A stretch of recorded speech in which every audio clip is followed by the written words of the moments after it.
Good afternoon or good morning, or good evening, wherever you are watching. My name is Lauren Enders Gonzales. I am a speech language pathologist with almost 30 years of experience in the field, as well as specifically working with people with considerable communication needs and often using AAC. So our session today is called Words Matter. I'm going to be exploring the effects of our words on learning outcomes for AAC users. So buckle up. It's some of the things that I will share are a little surprising, but I will say that the things that I'm going to share, I think, make a massive difference in the outcomes that you can support with your children, your clients, your students, whoever you're working with. So there is a handout. You can scan that QR code if you like, or I believe there might be a link in your chat. And this is just a live link to the slides that you're seeing today. So I only made 2 learning objectives because I think they're kind of big ones. So the first objective is to describe something, a fact that you learned today in this webinar that surprised you or made you rethink how you support an AAC user. So whether that's your child, your client, your student, somebody you support, somebody that you love, whoever they are, just be able to say something that surprised you that was new. The second objective is to kind of restate a question or direction that you typically ask or give to an AAC user, but using more supportive and motivating language. We're going to talk about exactly what that language should look like to reduce anxiety and support language development. So today's why is that our language drives perception, meaning the way we talk to AAC learners, or actually all language learners. It's not specific to AAC learners, but AAC is like learning another language, and it's a language that's foreign to us, so it's harder. So the why is that the way we talk to and about AAC users very much shapes the perception around us of the public, of other people in the AAC users world, their perception of that person's ability. So we're going to talk a lot about using the right kind of language to project a positive outlook. So it's the same kind of thought as, you don't want to say they can't do it, they're not doing it yet. Things like that, because it really does paint a different picture. And when we speak to or about or use descriptions about an AAC learner, our words shape the perceptions of all kinds of people, of administration, of staff, if it's school, of families, of peers, of teachers, of community members, policymakers, which is really important, and therapists, of course. So my personal why is I started sharing information about the words we use and how words matter, particularly after working with a young lady named Morgan, which I began working with her during the height of the pandemic, and then several students after her. But I also realized that picture on the left, that is me and my younger daughter, Sam. She's now a junior in college.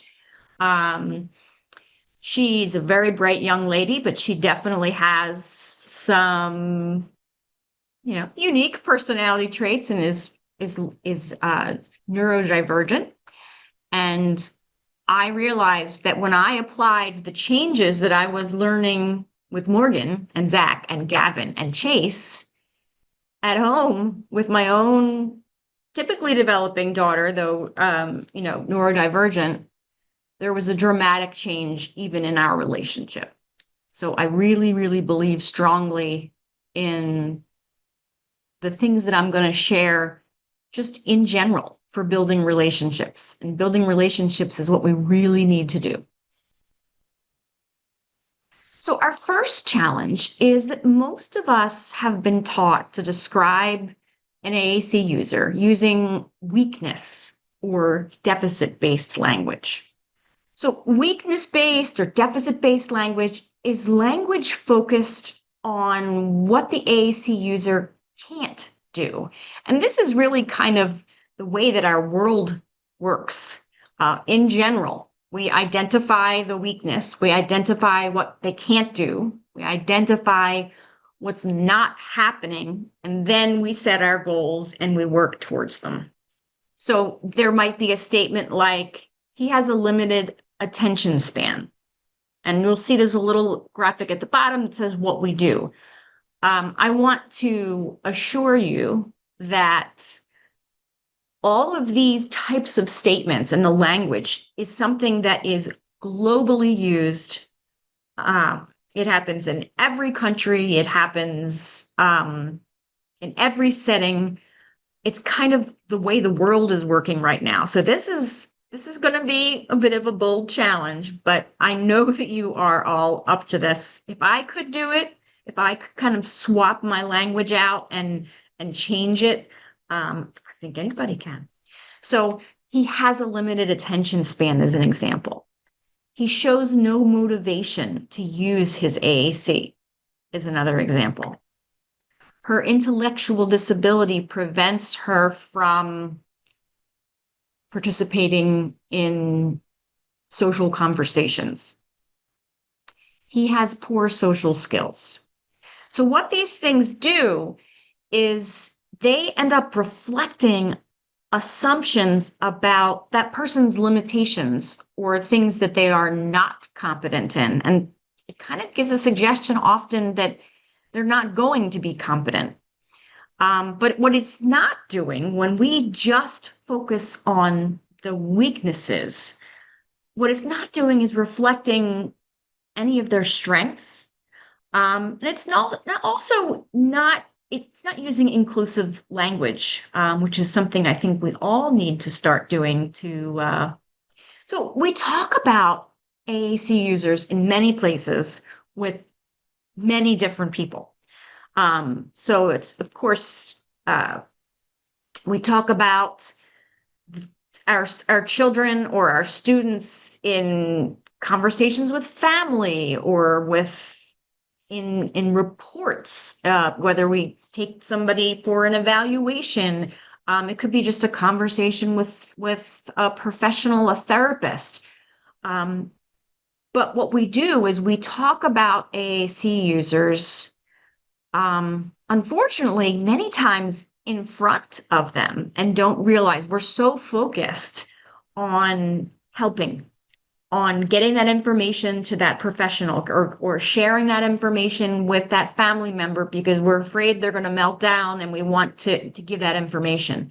But the challenge is when we have somebody who has limited expressive communication, it's very difficult to ascertain what exactly they are understanding. And what I have learned in my long career is that almost always that individual is understanding more than we think they are. So, whoops. Okay, yeah, I was done. Sorry about that. All right, so if we use, on the other hand, if we switch and instead of focusing on what's missing, what's a deficit, what is a weakness, if we switch to using strengths-based language, not only does it describe them and their goals in the context of what we know they can do, it projects a different picture to them and to everybody else of well, there's all these awesome things that they can do, and maybe we can build on these rather than always focusing on um, can't, which is pretty much what we do. So I want to assure you that if you are finding any of these examples familiar because you speak that way, I would say you could join the rest of the world because most people do. But you absolutely can make little shifts that really warm our conversations about and with AAC users or anybody else.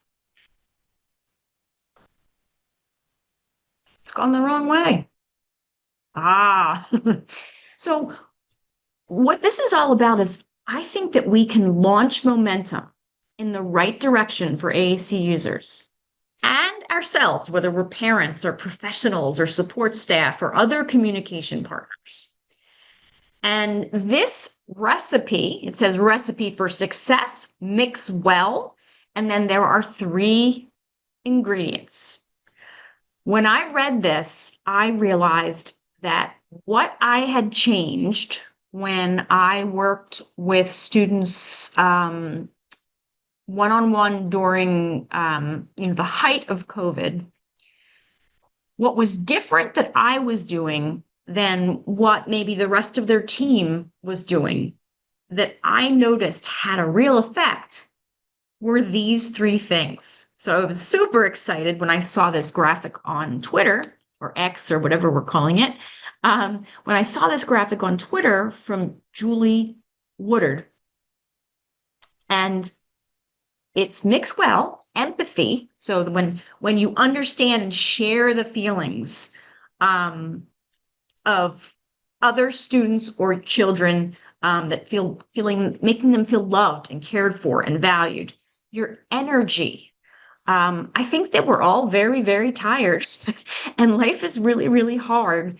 And there's so much load, physical and mental load, that in many cases, the person that's supposed to be learning is feeling the weight of that load. If we can kind of inject a little bit more energy, if we pay attention to strengths, if we notice little changes and we get excited, that excitement transfers to them. And then when they're excited, it transfers right back to us. So I noticed with myself that when I was working with students and I was kind of had more energy and more interest, they did better, and it kind of ping pong back and forth. So we need to be empathetic. So we always want to be thinking about, we don't know what's going on in their body, in their head. There are all kinds of sensory issues. There are all kinds of, there's trauma. There's all kinds of things that can affect how someone communicates or how someone behaves. And I think if we start from a place of empathy, knowing that, it could be way more than we know of, I think that's a good start.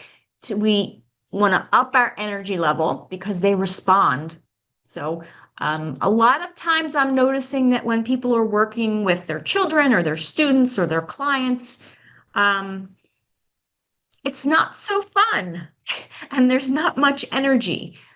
And I will tell you that in my own experience, and in my experience watching, other folks, whether they be family members or clinicians or teachers, is that your energy level will come back to you from the communicator.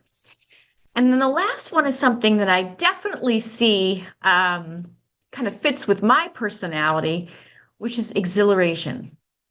And that kind of comes out of the empathy and energy. So when a family member or an educator or a student, anybody has a feeling of great happiness and excitement, the AAC learner can kind of feel that passion and joy and be empowered to want to learn.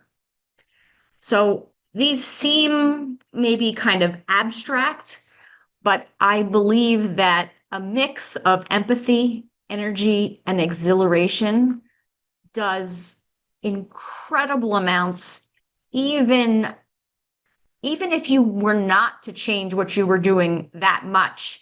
If you are seeming interested and empathetic and energetic and exhilarated by your interaction with them, what you're providing with them is what all humans need, which is connection. And it's something that many individuals with complex communication needs who require the assistance of AAC are just missing terribly. They haven't kind of felt that connection, that deep relationship.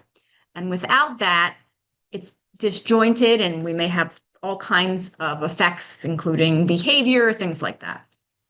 So the genuine addition of these ingredients to your interaction, your learning design, your whatever it is that you're doing with an AAC learner is likely to yield greater success.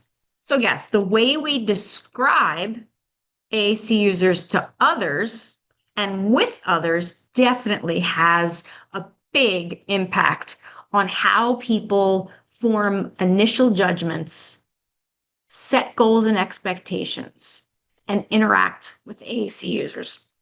So for example, if I was standing with an AAC user and it was someone, let's say that was autistic and had some significant behaviors when they were dysregulated.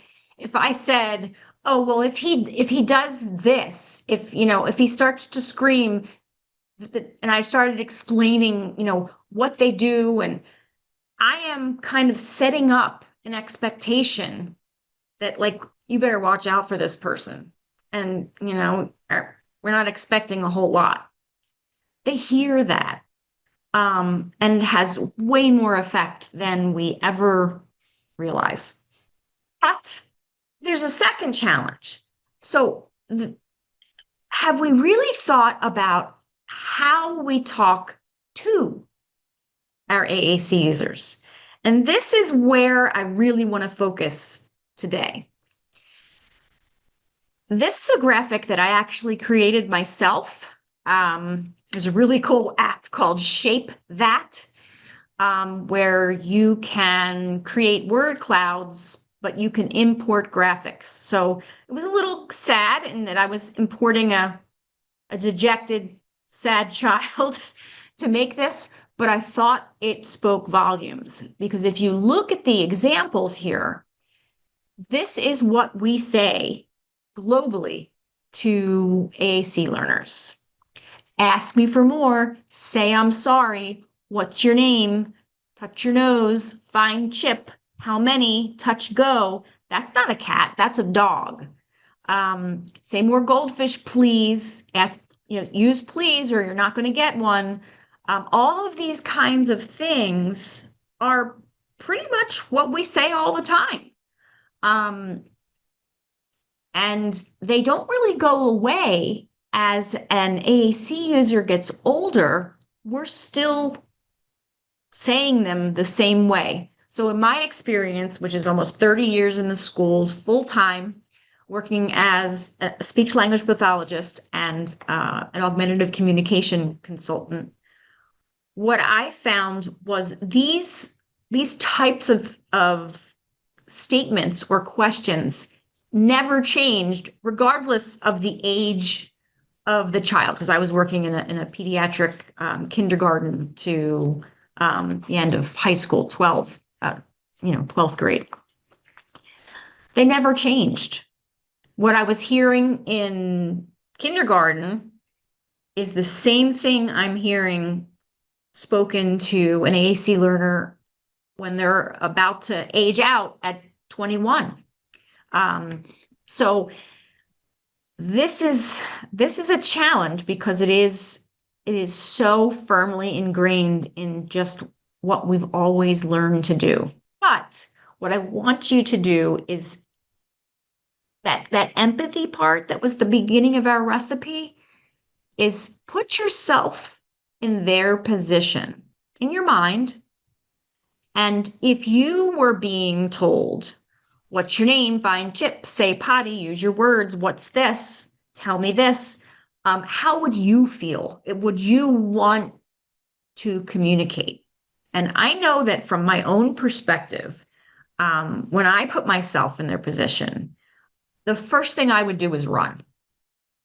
I would run away. And I don't mean necessarily elope and physically run, but I would do whatever I could to escape that situation because I would definitely be very uncomfortable with what you see, which is really just a whole array of demands. So the words we choose and how we say those words when talking to AAC users absolutely matter. They matter big time, and that's going to be our focus. So a lot of the time, we tend to be issuing directions or asking questions or correcting AAC learners. No, it's not that, it's this. Or particularly think about those who are autistic when we ask, whether it's an academic question or a social question, and they respond with something else, whether it's a script, something that they saw on TV, whether it's something that's seemingly unrelated. And then we have this tendency to correct them. Those things, you can see the faces are looking like, if again, you put on your empathy hat and put yourself in the position of that learner, if it was you, would you be motivated to interact and communicate if somebody was constantly telling you what to do and firing questions at you, and especially firing questions? One of the things that we have gotten into a pattern doing with our children and our students is that we ask questions that we know they know the answer to. So if you step into that really empathetic thought pattern, if you were sitting there and someone said, "What's your name? What color is this?" Imagine the language that might be swirling around in your head that you would like to say to that person who was testing or correcting. If a learner says, if you said, "What color is the sky?" and they said green, many people, their first instinct is, "No, the sky is blue." No, that's not right. But you've pretty much just shot down a communication attempt, and we don't realize what a big effect that can have on somebody's willingness to communicate. Well, why would I want to try if I'm going to be told, "No, nope, that's not right. You have to say it this way." So these are things that we all do. It's global. But what we want to head towards is more statements and invitations to communicate than our typical giving directions, asking questions, correcting. So let's dive in. So what we're going to be exploring today is declarative language, which is kind of a big word, and it's not so important that you know declarative language, but what is important is that you learn what it's about and what it looks like and how you can use it. So declarative language, rather than asking a question or testing or retesting known information or posing a demand, all those examples that I was giving you that were in that the word cloud graphic, they were demand-based. They were imperative. But here we're going to be talking about if we can switch our language to more making statements or making comments or just inviting communication, the change can be really dramatic. Not overnight, because we have to build trust and we have to build a relationship. But when we start to invite somebody to communicate rather than require that they communicate. And they don't feel that anxiety, that push, I have to answer, and there's a right or wrong answer. We can see enormous changes. So you may be thinking, well, wait a minute. That's what I always do, like 100% of the time. And I will tell you that you are not alone. Just about everybody is doing that. Tell me, Chip. Ask for what do you want for lunch? It's the way that we have all kind of grown up and learned to adult and to support children or support others who need our help is kind of on the authoritative side. And again, in each case, think about how you would react to that kind of interaction. And I think that makes the challenge of shifting your language to be more inviting and less demanding, it makes it a little bit easier. Because if you're constantly thinking, oh gosh, what would I think if that were me? That was something that helped me enormously. So this is Linda K. Murphy. She is a speech language pathologist in the United States. She wrote two kind of small workbook style books, which I think are very, very helpful. I think they're easy to read. I think they're $9.99 US dollars on Amazon. I'm not sure exactly, what they are worldwide, but inexpensive little handbooks that are practical, useful, and concise, and really talk about the concepts that I'm talking about today. So I just want you to know that that is a resource. So there's the Declarative Language Handbook, and then she also wrote the Co-Regulation Handbook, which really go hand in hand and are both excellent. So what I want to do is encourage you, let's think about the words we use with AAC users. So rather than tell me, Chip, use your talker, tell me again, any of those kinds of things, like I saw you smile. I wonder if you are happy. And that's where the modeling comes in. My guess is that if you're attending this session, you've probably attended at least a few others in the past about AAC, and you may have heard the term modeling. Modeling is what we all do when we learn language. We do it for our typically developing children, no matter what country we're in, what culture. We model and they learn. Modeling is a little trickier when it's AAC because we are not speaking with AAC all the time, but there's nothing more powerful than modeling. So what I have found is just by using a device and having that empathy and enthusiasm and exhilaration, that after a few sessions, I'm noticing my students or my clients are independently, sometimes these are students that are, 19, 20, 21, that pretty much all their lives, there's been language saying they can't do this. Yeah, they don't use AAC, they're not motivated, they can't push a button.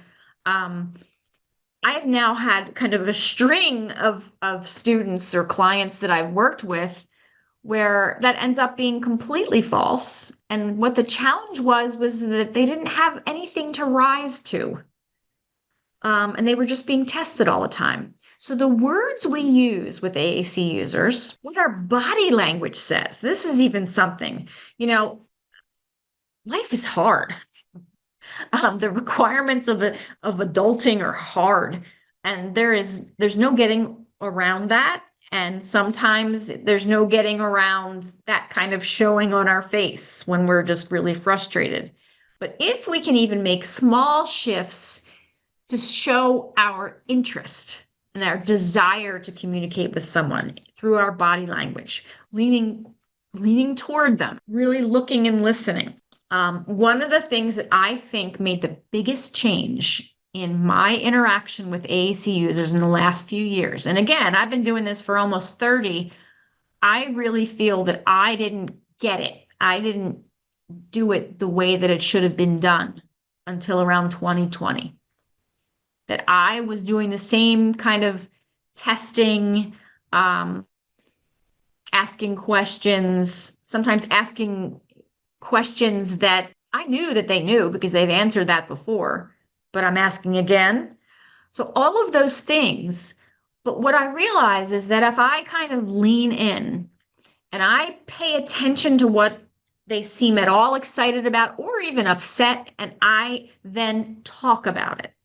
I acknowledge. When you acknowledge someone and you validate even what you think they're feeling, it makes a huge difference. So I think that our words, our body language, having problems with mine, and also the types of questions we ask. Again, go back to that say chip, ask for bathroom. What are the three kinds of rocks? What's up in the sky? Touch your nose. Can you touch your nose? These kinds of questions, when we ask them, they know there is a correct answer in our minds.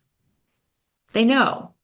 And often when we work with somebody with significant communication needs, variety of disabilities, a lot of times there's a lot of anxiety associated with interactions because they know that they are not at the level that we are in terms of expressive language. So imagine if you were talking with someone and you knew that they were a genius and you had to talk with them about a subject that you knew that they were good at. How would you feel? You might worry, oh, I'm going to get it wrong. Like I'm going to say something. They're going to know I don't know.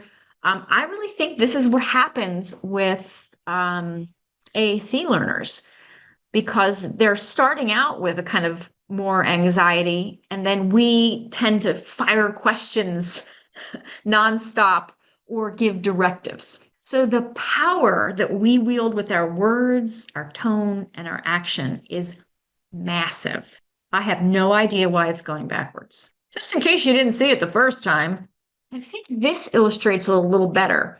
And that is, if you think about us and the way that we are talking to, and it's not just AAC learners, we do this with all learners. And I think there's something to be said about that. We want to build these positive relationships with everybody. So these are not really suggestions that I would say specifically are for AAC learners. I think they're for all learners and all relationships. However, because AAC is really hard, I think that us using language like these, assigning, deciding, demanding, testing, asking, bargaining, prompting, distracting, rewarding, taking away, if we focus on those things and it's really hard, there's not a whole lot to develop motivation wise because they're all kind of, not fun. And what happens is often pretty quickly on their side, they're like, nah, nope. So you might have somebody elope, you might have behaviors that are challenging to manage or deal with, all kinds of things. But it may be stemming from the fact that the kinds of language you were using were stressing them out. I know I've done it. So imperative language is just a fancy way to say questions or sentences that demand a response. So it either demands a verbal response or a language response using a form of AAC or an action. So all the examples that I've been giving you, tell me chip, there's a verbal response required or a language response. What color is this? There's a verbal response. Put on your shoes. That's an action. All of these things, I really believe that we do all day long. Imperative language with demands. And we are demanding either a response with language or some kind of action. This is the biggest challenge with that kind of language. If they know that there is a right or a wrong answer, and with all of these kinds of questions, there usually is, what color is the sky? What did you have for dinner last night? Tell me what you did at the playground yesterday. Even when it's about a fun topic, when we pose things where they are directions or questions with an answer, AAC learners or any kind of language learner, they know that there is some right answer that you're going for. And sometimes the anxiety that builds in trying to get to the correct answer to make you happy is extensive. And we don't know that. And then that can kind of snowball into all kinds of other things like behaviors, eloping, all those kinds of. So yikes. So much of our AAC user-directed language tends to be demand-based. I wonder if you're guilty of that communication style too. I know I definitely am, and I don't know anybody that isn't. This is just kind of the way we've been taught to interact with people who need our support. But guess what? So they know that they'll either be right or wrong. So again, let's take that empathy and let's step into their position. If you were asked a question and you knew there was a right answer that they were looking for, but you really weren't sure what you were supposed to say, how would you feel? Would you want to communicate? Would you want to continue that conversation? And I would argue that in many cases, AAC users absolutely know that there is a target in our heads, and that they'll be either right or wrong. And for some, or for many, the fear of being wrong is just too much. So it appears that many neurodivergent individuals are highly sensitive to physical, emotional, social stimuli. It's thought that they tend to pick up on needs and feelings of others, and that they hate letting people down. This is not something that we think of. I have a really great example. So this was an article that I wrote 2017, so way back when. But I was interviewing an adult AAC user. And what she said was, my brain and mouth don't always say the same things. And sometimes if something is hard, I can't say it verbally. It gets stuck, or I'm too intimidated, or I don't want to make anyone upset. And this is when I asked her to explain why she needs AAC, because this is someone who has verbal speech and can have, such good verbal speech that in the right moment, when the moon and stars align, you wouldn't necessarily identify her as having a disability. Her articulation was perfect. Her language was great. But this is someone who constantly, what she explains is that as soon as she knows that there's a right answer expected, that all kinds of things go off. And it's so distressing and it's so anxiety producing that she cannot use her speech to do exactly what she knows she's supposed to do. And this was also kind of a career-changing moment for me. So when we say kids do well if they can, what we mean is that children want to do well. They want to be an integral and accepted part of their social structure, as do adults, whether that's family or school or teams. And this is from a blog piece I give. That this is what we know, is that it is very, very, very rare. And it can happen, there's personality disorders, but it is very rare that we have an individual who truly seeks harm or seeks to not connect, almost always people, they want to do well, they want to succeed, and they want to make you happy. So this came from Linda K. Murphy's Declarative Language Handbook. And I think it was a really, really helpful quote for me. When a child doesn't do the correct action within a few seconds, this is labeled as non-compliance. But here's the thing. Demands can trigger or activate the fight, flight, freeze response. I think this is what's happening all the time. I think it even happens, with myself. When people ask me certain kinds of questions or give me certain kinds of directions. And if someone, does any of those responses, they fight, they bolt, or they freeze and do nothing, we can tend to incorrectly interpret that they don't care, when it might be that they care a whole lot and they're just freaked out. So changing the words you use every day, that's a big ask. And this is a challenging presentation for me to do because I know what the world is doing. And I know that what I'm suggesting is a really big departure from the way we do things. But I have some, I don't know. I feel better because if I could do this, if I could shift my language, I've been a therapist for 30 years and I was doing it this way. And many of the things that I was explaining that we shouldn't be doing, I was doing them, all of them. So what should I do, you might say? Like, gosh, where would I even start? So this is really a call to action. I still mess up sometimes. I think it's really important to know that if you start working, and I'm going to start giving you some examples of how to rephrase, you will not be perfect. We have been doing this our whole lives, where this kind of authoritative, give a direction, ask a question, test. This is what we've been doing.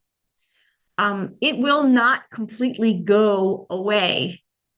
There will be things where you realize, I asked a question.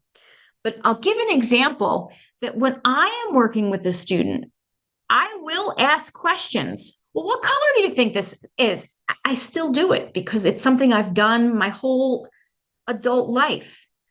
But what I have changed is my requirements of that communicator. So, and this is the biggest thing, is that we have to really think about what we're requiring. So we need to be using declarative language. And here was this is an access to a video. We don't have time to watch the video, but this was a really nice video kind of explaining declarative language. I'm going to play this one for you. Let's hope this. This is a real life example of how to use declarative language with a PDA child.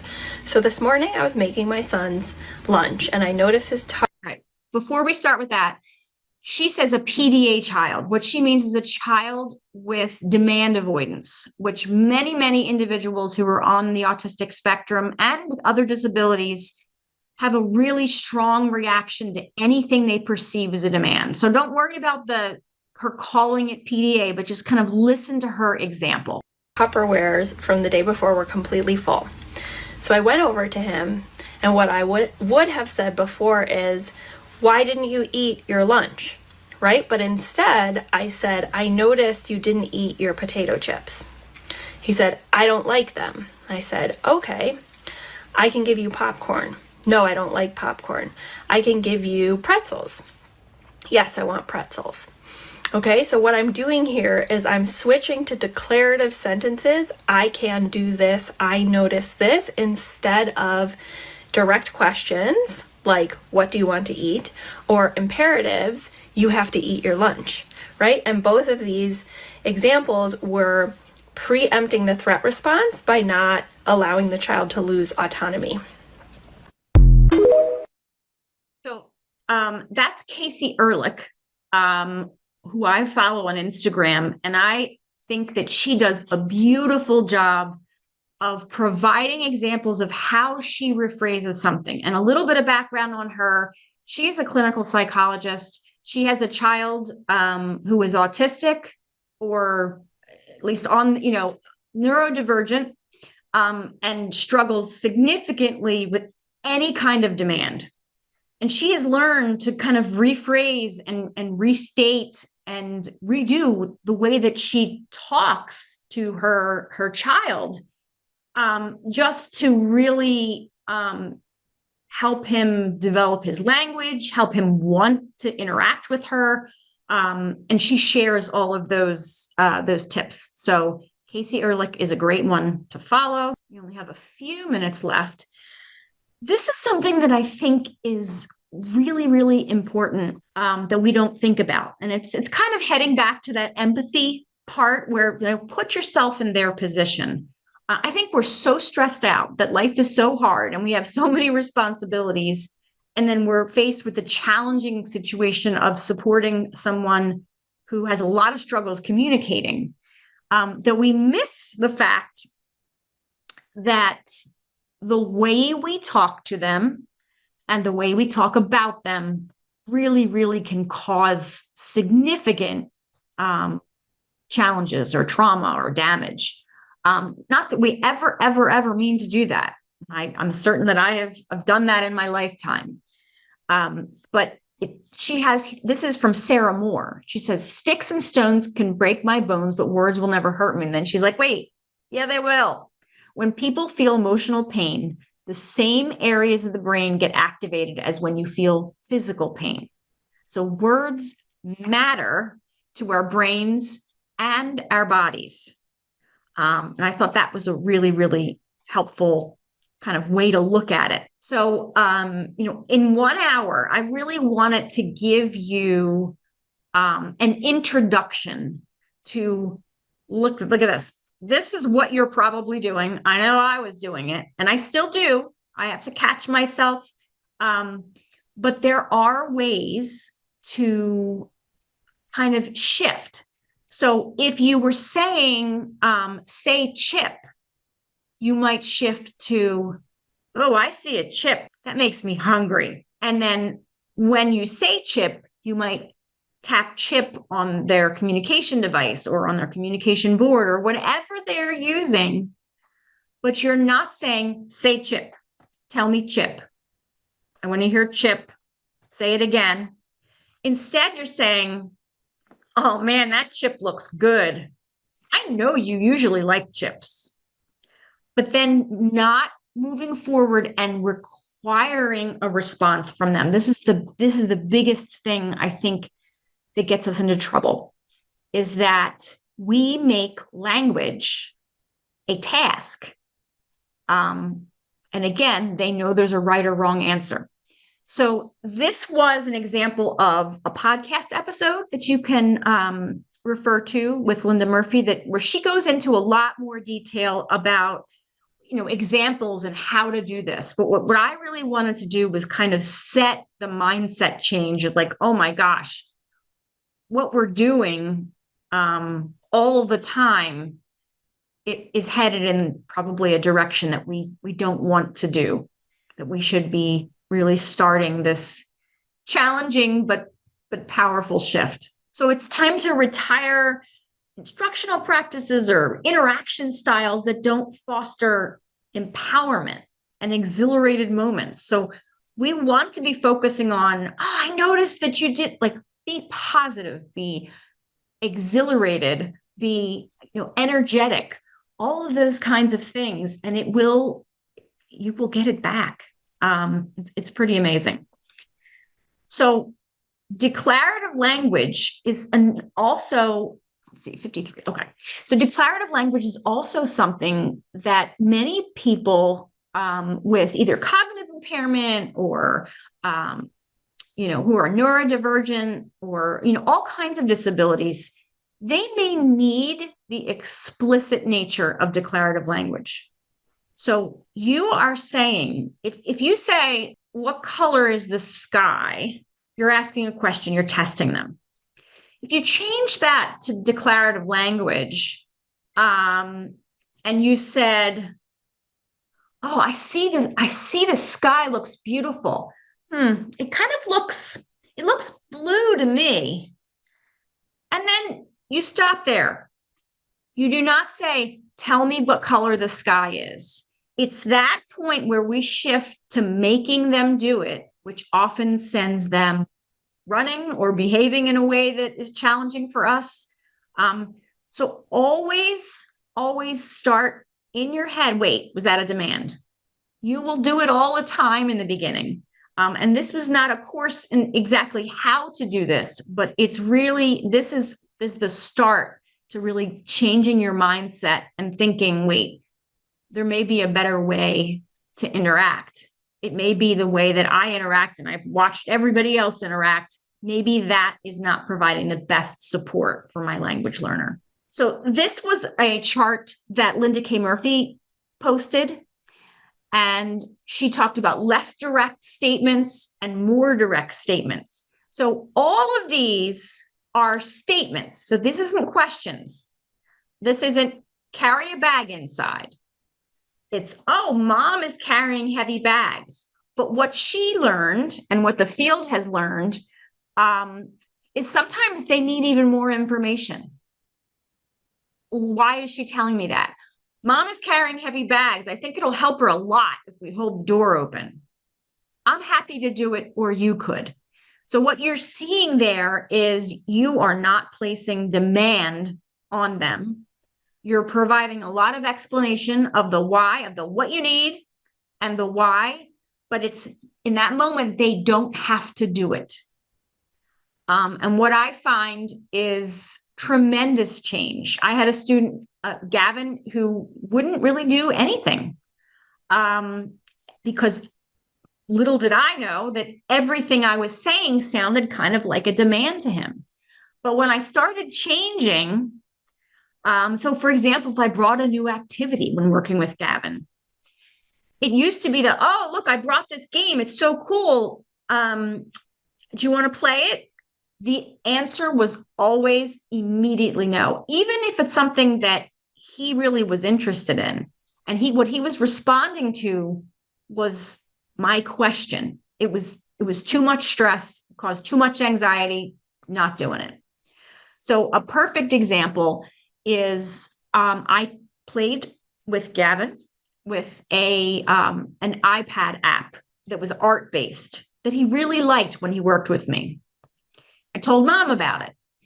Mom said, "Oh, well, I told Gavin, I asked him if he wanted me to buy it for him, and he said no."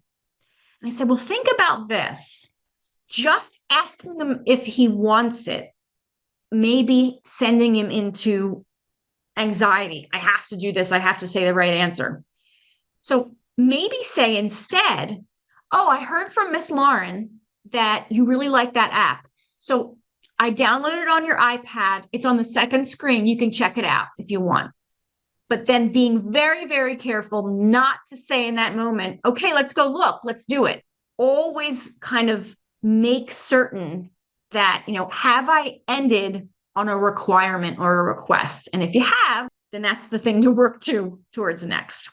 So I'm hoping that this is kind of starting to shift, make you think a little bit about a really, really, really big challenge, but a really, really, really effective and rewarding, and I would say life-changing in many cases.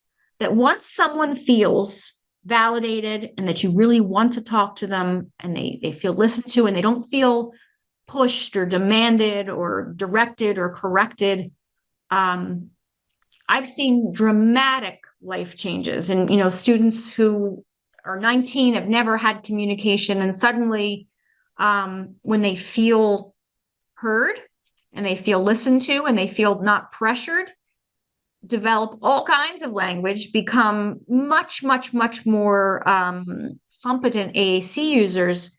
But even beyond that, so Morgan at 19 was not potty trained, But it turns out she didn't have the language to explain that she had to use the bathroom. So once we got her comfortable with using augmentative communication, not right away, it took some time, it took about 2 years. But eventually, it was something we were able to represent in language and talk about and not test. And she was able to accomplish that, which is changes the lives of herself and her parents.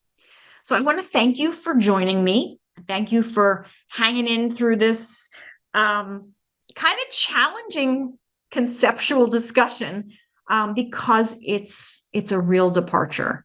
But I'm sharing it because I know you can do this, and get out there and just start trying. You will make mistakes. That's okay.